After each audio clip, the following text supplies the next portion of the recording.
سلسلة لهجات مغربية الجزء الأول. غادي نبداو بطنجة. هادو كلمات كيفهمهم غير طنجاوي. كاينة الجعدة هي خزو، وعندك السميق اللي ولي يباس، والصوفيتي هو برد. وإذا كان شي واحد طويل كنقولوا له صايصاي ولا لارغو. والكرسي هو الشولية، وتقدر تقول هودن البحر أو لا هودن التشالي.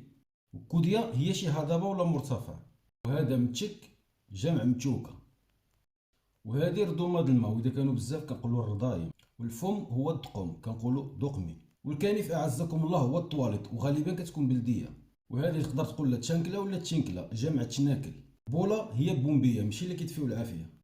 والكريفو هو الروبيني. وبيان هو الكاوكاو. والنبيرة هي الثلاجة. والباقيطة ديال الخبز هي كميرة. والرصيف هو مارتشابي. وهذه اسمها بايصر، ما كاينش شي حاجه اسمها بايصر. بايصر بهذه الطريقه. ودابا ملي تعلمتي شويه لهجه طنجه اجي نوريك فين تسارع اذا جيتي في الصيف.